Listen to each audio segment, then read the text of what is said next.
우리에게 주신 하나님 말씀 함께 보겠습니다. 창세기 12장 말씀 1절부터 5절까지 우리 한 절씩 교독하시고 마지막 5절은 함께 한 목소리로 읽겠습니다. 창세기 12장 1절부터 5절 같이 읽겠습니다. 여호와께서 아브라함에게 이르시되 너는 너의 고향과 친척과 아버지 집을 떠나 내가 내게 보여줄 땅으로 가라. 내가 너로 큰 민족을 이루고 내게 복을 주어 내 이름을 창대하게 하리니 너는 복이 될지라. 너를 축복하는 자에게는 내가 복을 내리고 너를 저주하는 자에게는 내가 저주하리니 땅의 모든 족속이 너로 말미암아 복을 얻을 것이라 하신지라. 이에 아브라함이 하나님의 말씀을 따라갔고 롯도 그와 함께 갔으며 아브라함이 하란을 떠날 때에 75세였더라. 같이 읽겠습니다. 아브라함이 그의 아내 사레와 조카 롯과 하란에서 모은 모든 소유와 얻은 사람들을 이끌고 가나안 땅으로 가려고 떠나서 마침내 가나안 땅에 들어갔더라. 아멘. 네, 올해 우리가 성경적 세계관이라는 큰 주제를 가지고 계속 말씀을 나누고 있고, 지난 1월 달에는 그 성경적 세계관이라는 그 안경에 대해서 우리가 나눴습니다. 그 안경이 어떤 안경인가? 다 초점 렌즈 안경이다 나누었고, 2월 달, 이번 달에는 그 안경을 착용하는 적응 훈련을 우리가 하고 있다라고 이렇게 볼 수 있어요. 앞으로도 올해 계속해서 우리가 하는 일은 뭐냐? 그 안경 적응 훈련이다. 이 다초점 렌즈는 적응 기간이 필요합니다. 예. 이 안경이 어떤 안경인지, 초점이 어떤 것인지 설명도 들어야 되고 배워야 하고 또 실제 착용하고 연습하고 훈련하는 그런 과정이 필요하죠. 2월 달에는 이 안경을 쓰고 정체성이라는 사물을 보는 훈련을 지금 하고 있어요. 네. 보고 계시죠? 이 안경을 쓰고 여러분 정체성을 보고 계신가요? 훈련하는 거죠. 예. 그냥 그런가 보다가 아니라 실제로 우리 삶에 이 안경을 쓰고 살아가되 정체성이라는 것을, 그 사물을 어떻게 볼 건가. 지난 우리 2월 한 달 동안 나눈 내용들을 좀 정리해 보자면 세 가지 키워드로 정리가 될 것 같아요. 목적, 우상, 목마름, 이렇게 이 키워드로 정리가 됩니다. 목적, 하나님이 우리를 하나님의 형상대로 지으셨다는 것은 하나님의 분명한 목적, 특별히 최고의 목적, 최상의 목적, 가장 귀한 목적, 가장 영광스러운 목적을 위하여 지으셨다는 의미다 하는 것이죠. 우리는 하나님 형상을 따라 창조되었다는 것이 너무 감사해요. 보통 다 감사합니다. 그죠? 모든 동물들과 짐승들과는 달라요. 하나님의 형상을 따라 창조하셨어요. 왜 하나님의 형상을 따라 창조하셨을까요? 그게 가장 좋은 거니까. 아마 우주 만물 가운데 그것보다 더 좋은 것이 있었으면 그것대로 창조하셨을 텐데, 우주 만물의 가장 귀하고 가장 영광스러운 것은 하나님의 형상이기 때문에 하나님은 우리를 하나님의 형상을 따라 창조하셨어요. 그것에 대해서 다 감사해요. 근데 하나님의 영광을 위해서 살라 하는 목적으로 지으셨다는 것에 대해서는 동의하지 못하는 경우가 많아요. 왜 그럴까요? 사실은 하나님의 형상대로 창조하셨다는 것만큼이나 하나님의 영광 위에 살라고 하신 것도 귀하고 감사한 특권이거든요. 왜냐하면 그것보다 더 좋은 게 없기 때문에, 최고의 목적, 최상의 목적을 위해 살라고 하신 거잖아요. 그죠? 하나님도 하나님의 영광을 위해 존재하십니다. 그래서 우리는 최소한 목적에 있어서는 하나님과 같은 동급의 목적을 가진 사람들 아니겠습니까? 이 시대가 그렇죠. 이 시대가 무신론, 과학주의, 유물론이 지배하는, 그 세계관이 지배하는 시대이다 보니까 삶의 의미와 목적에 대해서 묻지 않아요. 생각지 않습니다.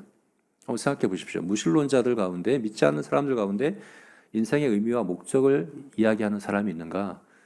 없어요. 저는 만나보지 못했습니다. 제가 지금 작전역에 5번만 왔다 갔다 하세요 라고 하면 이유 없이, 목적 없이 왔다 갔다 하라고 하면 그것도 힘들어요. 대부분 다 힘들어합니다. 왜요? 라고 얘기하는데, 인생을 사는 것에 있어서 인생의 목적이 뭡니까? 는 묻지 않고 아무렇지 않게 살아가는 것, 이상한 것 아닙니까? 우리는 이 목적을 갖고 목적을 두고 창조하셨어요. 근데 그것도 최상의 목적.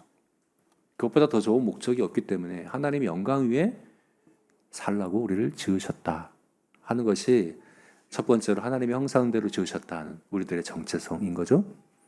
두 번째 키워드는 우상입니다. 타락 이후 가인과 아벨이라고 하는 두 가계, 두 인류로 나뉘어지는데, 근데 보십시오. 둘 다 예배자입니다. 칼빈은 사람의 마음은 우상 공장과 같다고 그랬어요. 사람의 마음은 우상 공장과 같아서 끊임없이 우상을 만들어낸다. 왜 그럴까요? 안 믿는 사람이라고 해서 아무것도 예배하지 않는 게 아니라는 거예요. 무신론자라고 해서 예배하지 않는 게 아니라는 거예요. 다 우상이 있어요. 하나님께서 선물로 주신 것들을 다 우상으로 섬겨요. 돈을 섬기죠. 돈의 노예가 되어서. 돈이 많아도 걱정, 없어도 걱정. 그죠? 근심. 내가 사람들에게 어떻게 비춰질까? 사람들이 나를 어떻게 생각할까? 하는 걱정으로 살아가고, 또 건강을 걱정하고, 또 죽음을 두려워하는 그런 마음으로 살아가고, 많은 그런 이제 우상들을 갖고 살아가는 거죠. 그래서 그러니까 우상 숭배라고 하는 것을 통해서도 또 우리가 정체성을 확인할 수 있는 것이 바로 우리는 예배자로 창조되었구나. 하나님을 예배하지 않아도 결국은 무언가는 예배하는 것이 바로 우리들이구나. 그래서 우상이라는 키워드를 통해서도 우리가 예배자라는 걸 확인할 수 있어요. 그리고 우리가 지난주에 봤던 마지막 세 번째 키워드는 목마름입니다. 목마름은 천국에 가서도 지옥에 가서도 계속됩니다. 성경을 보면 그래요. 천국에 가서 계속됩니다. 지옥에 가서도 계속됩니다. 그런데 이 목마름을 통해서 우리가 확인할 수 있는 정체성은 뭐냐? 우리는 예배자라는 거죠. 우리가 목말라 하는 그 대상이 곧 우리의 예배의 대상이 되기 때문에 그런 것입니다. 자, 그래서 이 세 가지 키워드를 통해서 우리가 확인한 우리의 근본 정체성은 뭐냐? 우리는 예배자다, 제사장이다 하는 것에 대해서 우리가 지금까지 나누었고요. 자, 오늘 2월 마지막 주일인데 오늘 마지막으로 우리 정체성에 관하여 마지막으로 이제 우리의 정체성은 무엇인가 얘기할 때 키워드로 잡을 수 있는 것이 무엇이냐면 부르심입니다. 부르심. 나는 누구인가? 성도는 누구인가? 하나님의 백성은 누구인가? 한마디로 하면 뭐라고 얘기할 수 있냐면 부르심에 반응하는 자다. 이렇게 얘기할 수 있는 거예요. 왜 그렇습니까? 우리가 예배자라고 하는 정체성은요, 스스로 찾는 거 아니에요. 스스로 노력하고 연구하고 돌을 닦고 그래서 발견해 가는 게 아닙니다. 하나님이 찾아오셔서 부르시는 거예요. 처음 아담 때도 그러셨어요. 아담을 창조하시고 나서 하나님의 형상대로 창조하시고 나서 이제 하나님이 최고로 지으셨으니까 최상의 존재로 지으셨으니까 네가 알아서 이제 찾아. 네 삶의 의미를 찾아. 네 정체성을 찾아라고 하신 게 아니라 오셔서 말씀하셨어요. 부르셨어요. 아담만이 아닙니다. 오늘 본문에서도 아브라함을 찾아가셔서 그를 부르심으로 그가 그의 정체성을 발견하고 그렇게 하나님 백성으로 살아가기를 시작하는 거예요. 예수님의 모든 제자들을 보십시오. 12제자 가운데 스스로 예수님께 찾아와 제자가 되겠다고 하는 사람 없습니다. 예수님이 찾아가 부르실 때 그들이 제자가 된 거죠. 여러분, 우리도 마찬가지입니다. 여러분, 언제 하나님 백성, 성도가 되었습니까? 어떻게 되었습니까? 생각해 보십시오. 내가 스스로 결정하고 혹은 주변의 가족과 부모님과 친구가 물론 전하고 설득하고 권하고 하는 과정이 있었겠죠. 그죠? 그러나 그것 때문에 내가 성도가 되었다라고 생각하면 안 됩니다. 그렇게 된 거 아니에요.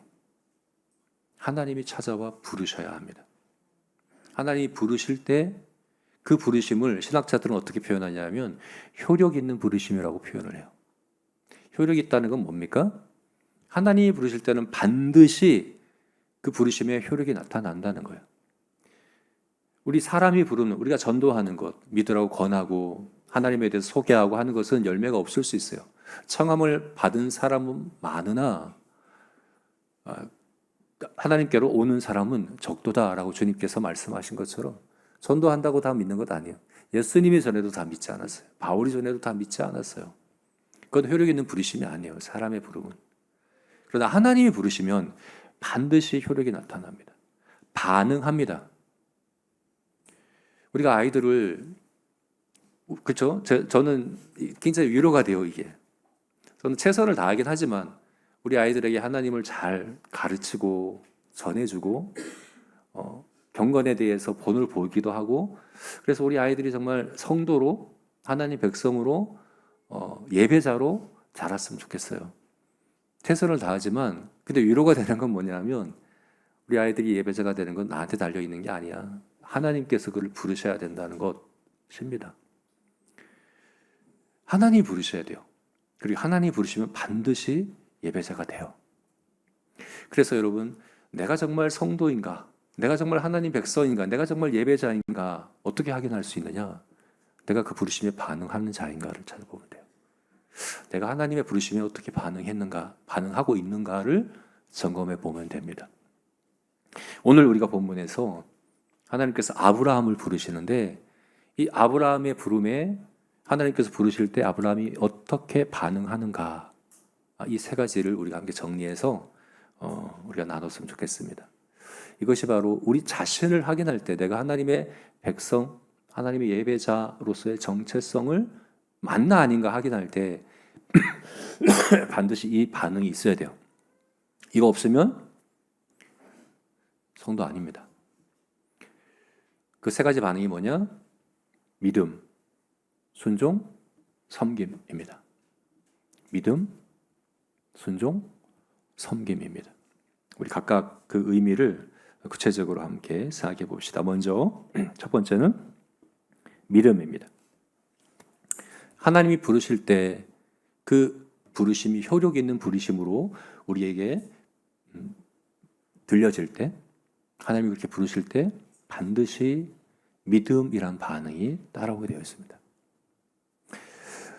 오늘 본문을 봐도 우리 2절, 3절 다시 한번 읽어볼까요? 우리 2절, 3절 같이 다시 읽어보겠습니다. 읽겠습니다.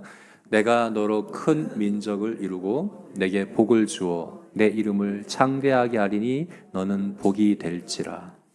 너를 축복하는 자에게는 내가 복을 내리고 너를 저주하는 자에게는 내가 저주하리니 땅의 모든 족속이 너로 말미암아 복을 얻을 것이라 하신지라.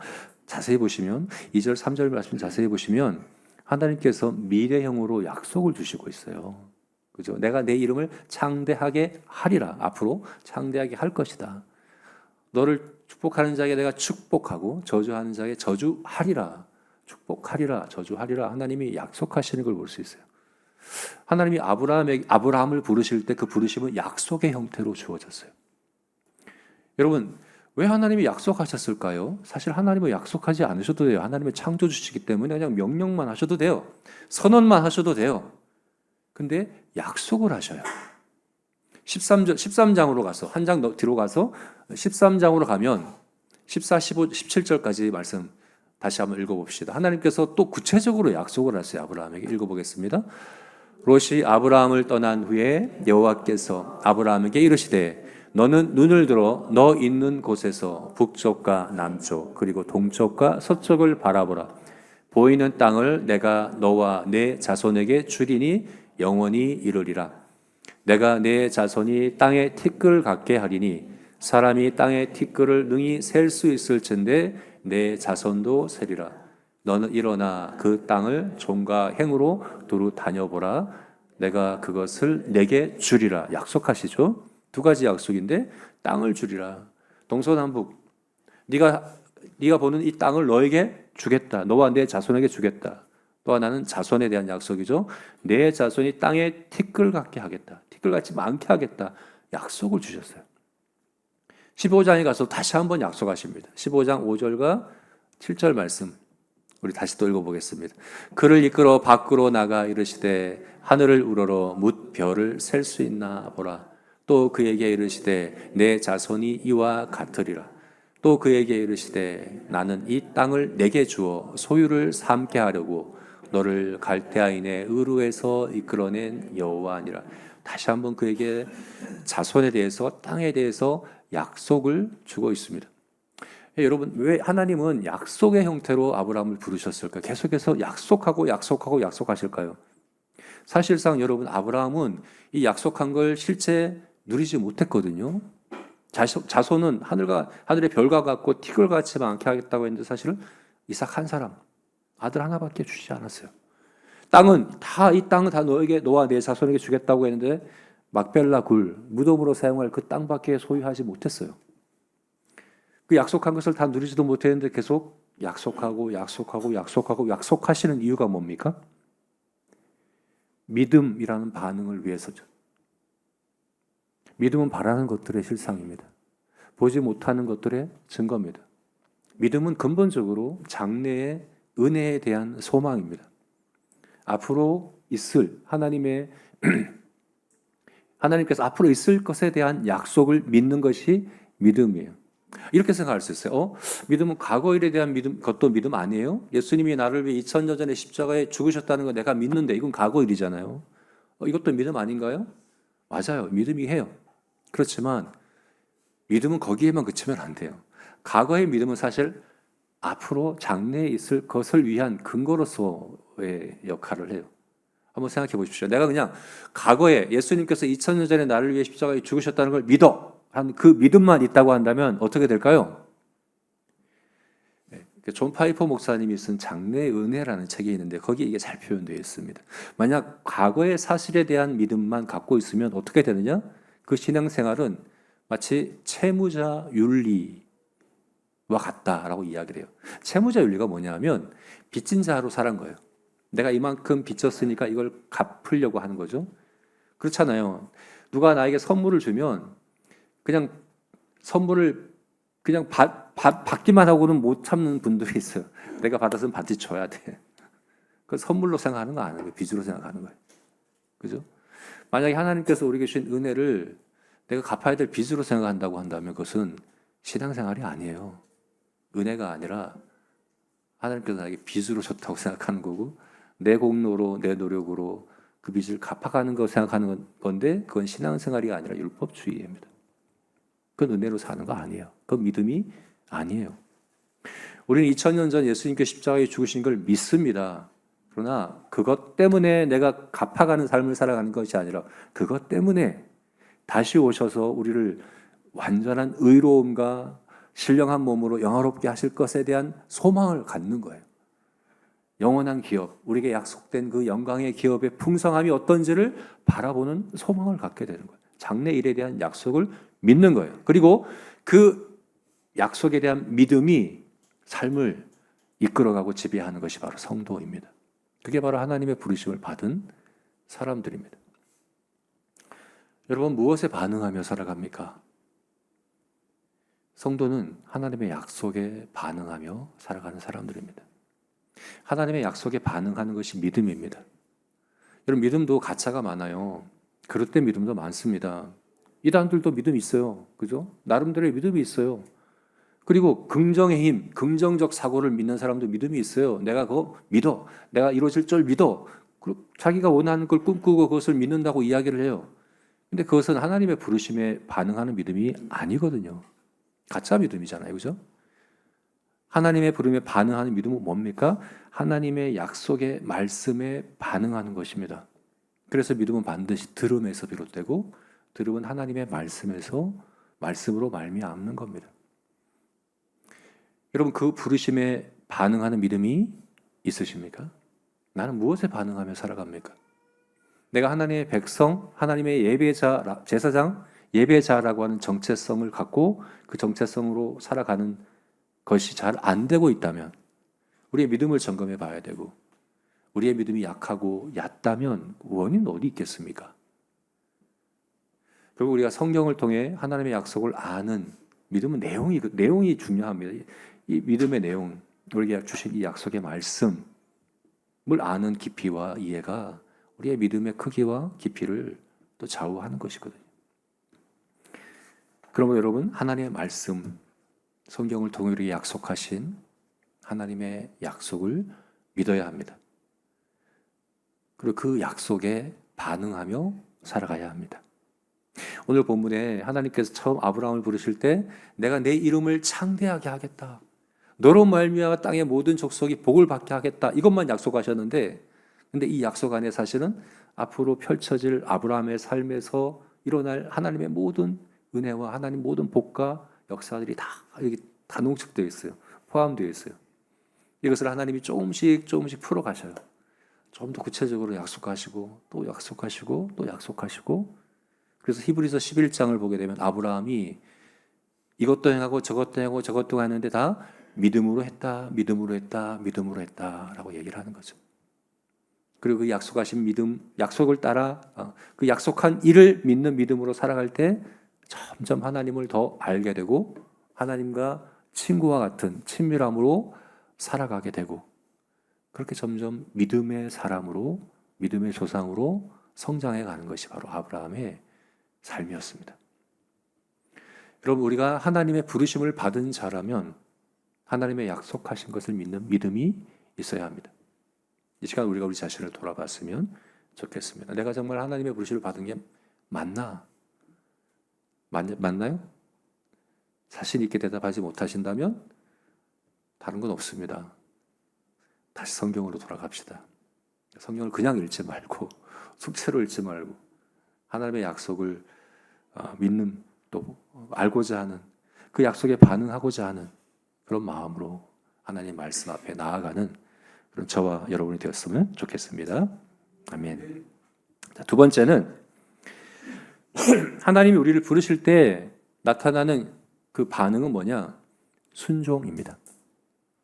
하나님의 부르심이라면 반드시 순종이 따라옵니다. 오늘 본문에서 하나님께서 1절에 하나님을 어떻게 부르십니까? 다시 1절을 보게 되면 하나님께서 말씀하시죠. 1절 말씀 보게 되면 여호와께서 아브라함에게 이르시되 너는 너의 고향과 친척과 아버지의 집을 떠나 내가 내게 보여줄 땅으로 가라. 어딘지는 구체적으로 말씀하지 않으셨어요. 히브리서를 보게 되면 갈 바를 알지 못하고 가라고 그러셨어요. 그래서 5절 보니까 5절에 어떻게 말씀하고 있습니까? 5절에 아브라함이 그의 아내 사레와 조카 롯과 하란에서 모은 모든 소유와 얻은 사람들을 이끌고 가나안 땅으로 가려고 떠나서 마침내 가나안 땅에 들어갔더라. 순종했습니다. 하나님께서 말씀하시자 순종했습니다. 하나님의 부르심은 반드시 순종이라는 효력이 나타납니다. 열매가 나타납니다. 이게 쉬웠을까요?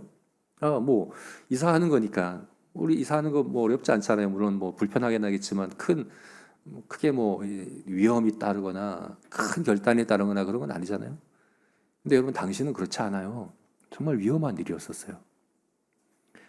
갈대아 우르라고는 안전한 고향 땅을 떠나서 하란이라고 하는 그 곳을 떠나서 가나안 전혀 낯선 곳 여러 가지 위험한 것들이 도사리고 있는 곳. 그래서 아브라함이 자기 아내에게 가는 곳마다 자기를 오빠라고 소개하라고 했어요. 두려운 거죠.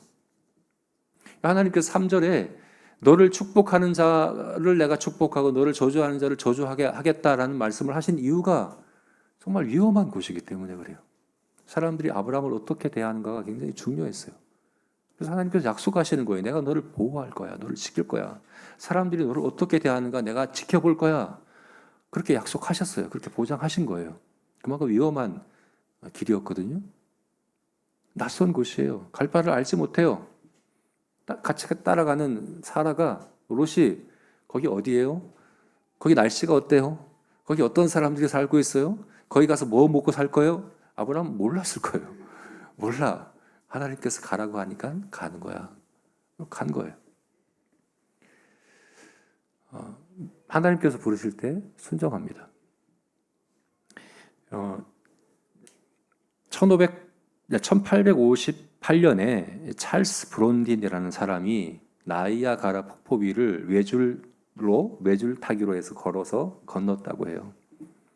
1300m, 미국과 캐나다를 있는 국경을 넘어가는 거죠. 근데 그 나이아가라 폭포 위를 걸어서 외줄을 타고 건넜다고 합니다. 근데 갈 때는 외줄을 타고 이 긴 줄을 잡고 가고 돌아올 때는 외발 수레를 끌고 다시 돌아왔다고 해요. 근데 이제 돌아오기 전에 사람들에게 많은 사람이 지켜보고 있잖아요. 많은 사람들이 환호하고 지켜보는 그들 가운데 물어봤다고 그래요.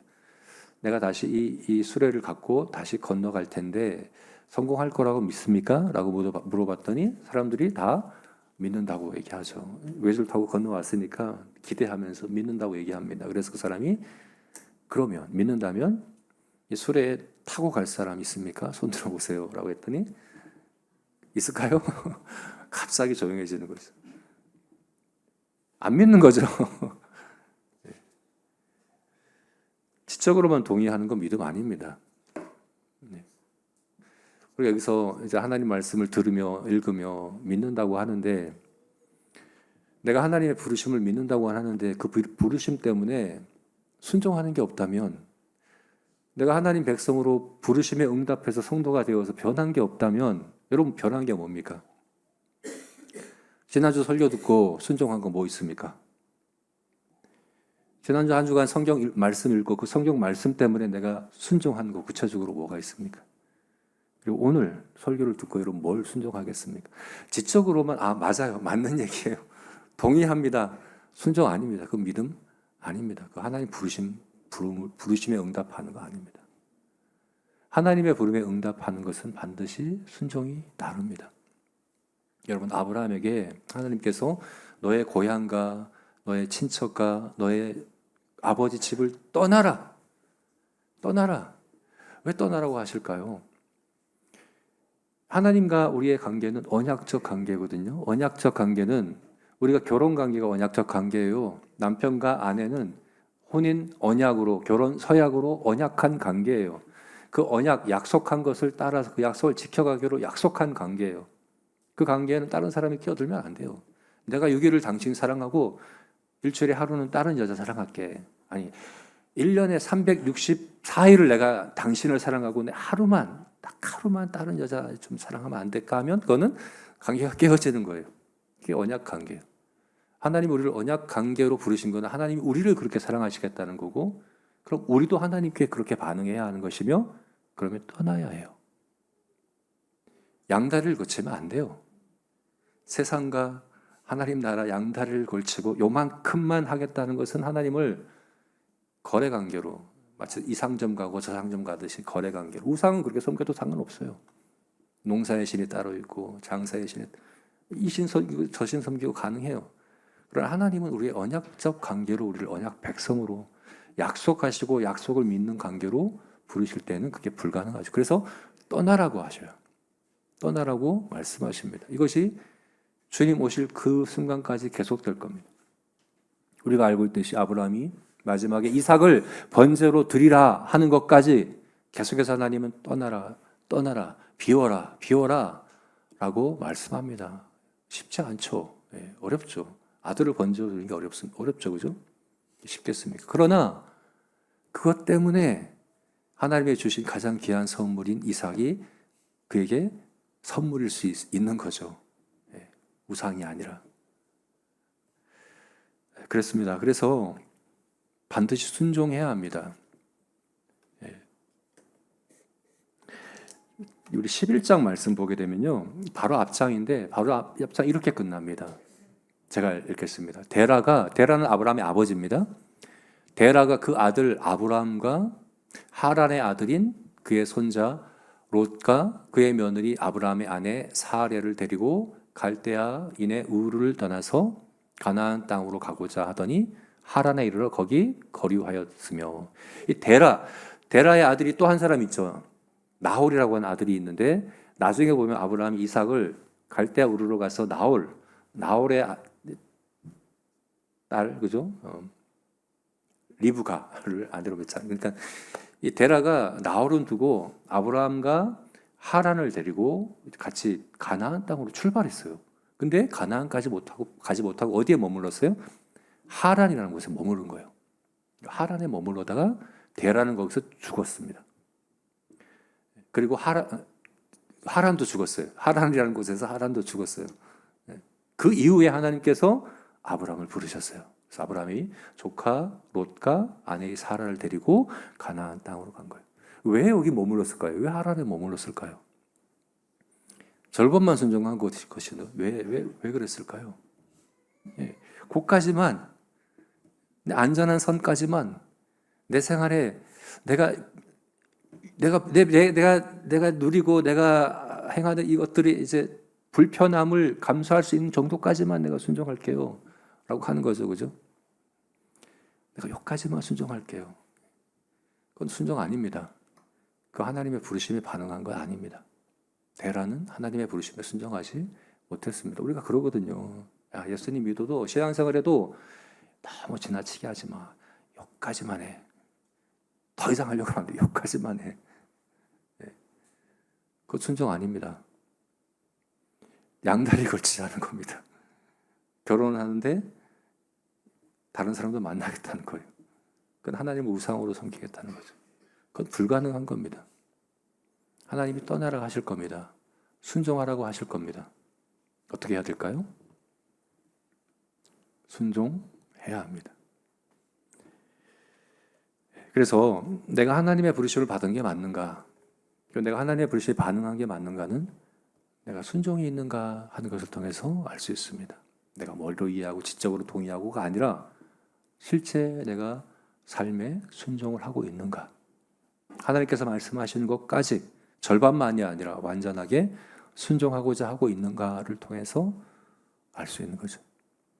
저와 여러분 이와 같이 하나님의 부르심에 순종으로 응답하는 그런 우리 성도들이기를 주님의 이름으로 축원합니다. 세 번째는 섬김입니다. 하나님이 부르실 때 나타나는 반응은 뭐냐? 섬김입니다. 오늘 본문 다시 보게 되면 2절과 3절 다시 한번 보게 되면 내가 너로 큰 민족을 이루고 내게 복을 주어 내 이름을 창대하게 하리니 너는 뭐라고요? 복이 될지라. 복을 받으라가 아니에요. 복이 될지라. 내가 너에게 복을 주겠다가 아니에요. 내가 너를 복이 되게 하겠다. 개역 성경으로는 복의 근원이 되게 하겠다. 3절을 보게 되면 너를 축복하는 자에게는 내가 복을 내리고 너를 저주하게 하는 자에게는 내가 저주하리니 땅의 모든 족속이 너로 말미암아 복을 얻을 것이다. 너에게 내가 복을 주겠다. 내가 복을 내려주겠다가 아니에요.